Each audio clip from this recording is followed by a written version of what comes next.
In 2017, I had been freshly released from the sheltering arms of an undergraduate taught degree into the trackless wilderness of postgraduate research with no pause in between. There was no time to doubt my abilities.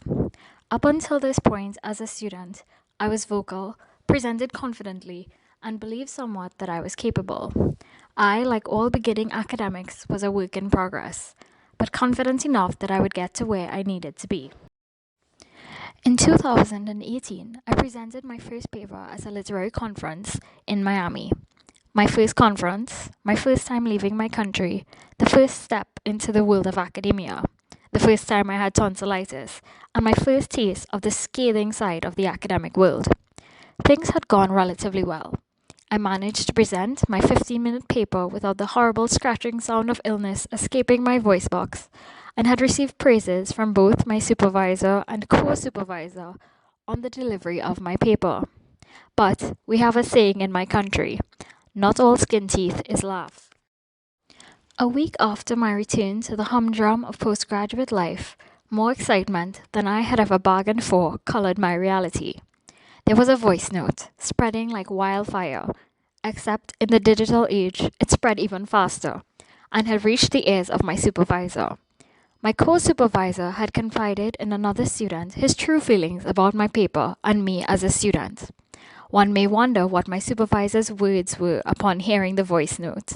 They were, "This made me feel sick, and it wasn't even about me."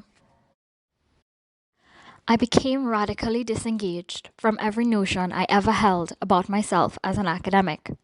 I had ceased to be a vocal student who was confident in her ideas and passionate about what she did. I sat in classes and merely respired. I wrote no papers. I have not presented since. I had transformed instantaneously into a lifeless doll, with glasses and text as props that were included in my cardboard box.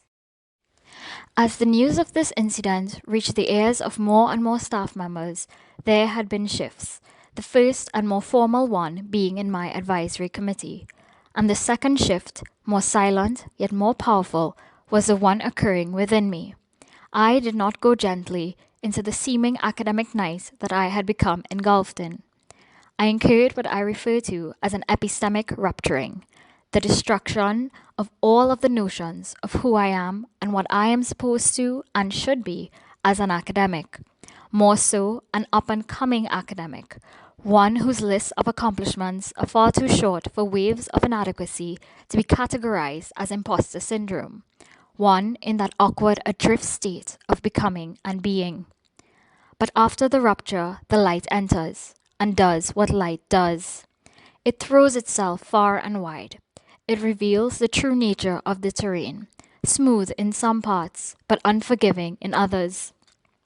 It shows that the paved surface of the past and still passing routes are not the same. Sometimes you have to cut a path and traverse an academic hinterland. Academia as educational experience is subjective, and its maps and apparatuses transmute themselves at the touch of each traveler.